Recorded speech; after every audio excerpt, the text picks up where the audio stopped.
दोस्तों, मेरे channel doctor ममता सक्सेना में आप सभी का स्वागत है।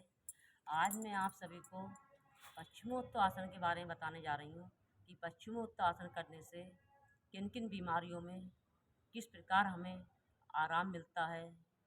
देखिए, आइए, ये आसन बड़ा ही लाभकारी आसन है।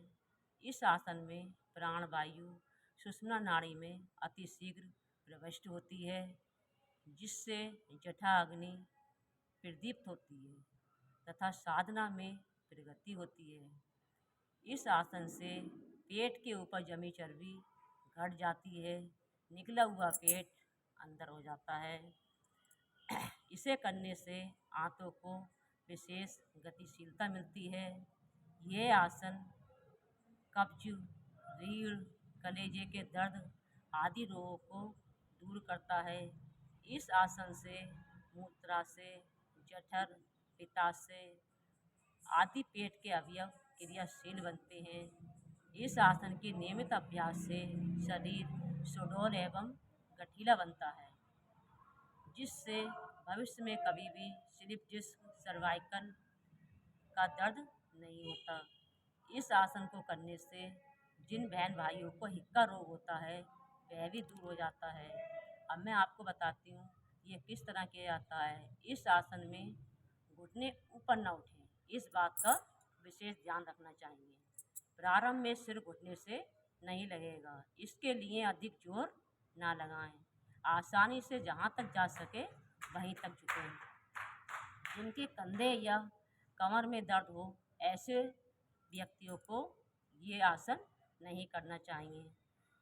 जिन बहनों के ऑपरेशन हुआ हो या जिन भाइयों के ऑपरेशन हुआ हो, वो भी इस आसन को ना करें। गर्भवती स्त्रियां इस आसन को ना करें। अब मैं आपको आगे बताती हूँ ये किस तरह किया जाता है। देखिए, पहले मैं आपको ये बताती हूँ कि इस आसन को करने से पहले आप इसके बारे में जान लीजिए। भूमि पर बैठकर दोनों पैरों को सामने की ओर फैलाएं, एड़ी पंजे मिले हुए रहें, घुटना धरती से लगा रहे, श्वास भरकर दोनों हाथ ऊपर की ओर उठाएं, हाथ कान से लगे हुए बिल्कुल सीधे रहें। अब श्वास छोड़ते हुए कमर से धीरे धीरे नीचे की ओर झुकने का प्रयत्न करें। जहाँ तक आसानी से झुक सकें वहीं तक झुकें और इस आसन में 10 सेकंड रुकें। इस आसन में आप सभी 10 सेकंड रुकें।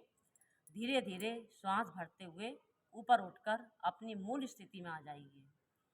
इस प्रकार 4-5 चक्र इस आसन के प्रतिदिन करना चाहिए। जिन भाइयों को सर्वाइकल या पेट बढ़ा हुआ है या पित्ताशय में कोई प्रॉब्लम है या जठर में कोई प्रॉब्लम है या कलेजे में दर्द रहता हो, ये आसन प्रतिदिन करें, आप सभी को बहुत आराम मिलेगा। आइए मैं बताती हूँ ये आसन किस तरह किया जाता है।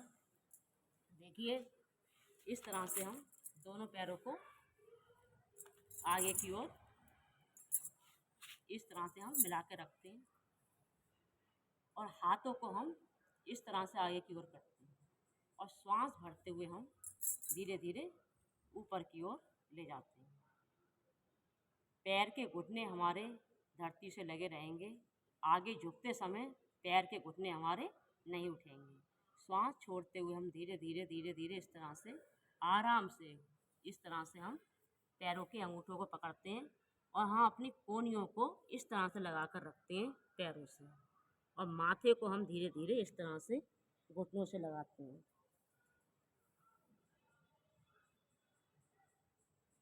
श्वास भरते हुए हम धीरे धीरे अपनी फिर उसी मूल स्थिति में आ जाते हैं। फिर बताती हूँ एक बार मैं आपको। देखिए, श्वास छोड़ते हुए हम धीरे धीरे इस तरह से नीचे की ओर आते हैं, कोई जल्दबाजी नहीं, और दोनों हाथों से इस तरह से अपने पैरों के अंगूठों को पकड़ते हैं और कोहनियों को इस तरह से लगाते हैं जमीन से और माथे को हम अपने पैरों से लगाते हैं। श्वास भरते हुए धीरे धीरे हम अपनी फिर मूल स्थिति में आ जाते हैं। देखिए, कोई जल्दबाजी ना करें। अगर आपके सिर आपका घुटनों से लगता है तो आप लगाइए, कोई ज़बरदस्ती ना करें। 2-4 दिन अभ्यास करने के बाद आराम से ये आपके लगने लगेंगे। इसलिए कमर में कोई झटका ना लगे, कोई दर्द ना हो किसी प्रकार का। आराम से झुकिए और आराम से श्वास भरते हुए ऊपर की ओर हो जाइए। इस क्रिया को आपको 5 या 6 बार करना है। प्रतिदिन आप करें, आपका निकला हुआ पेट, जठर, पित्ताशय सभी रोगों में आपको बहुत आराम मिलेगा। आपको मेरी वीडियो पसंद आई हो तो आप सभी इसको लाइक करें, सब्सक्राइब करें, ज़्यादा से ज़्यादा शेयर करें। फिर मिलते हैं अगली वीडियो में। Bye bye.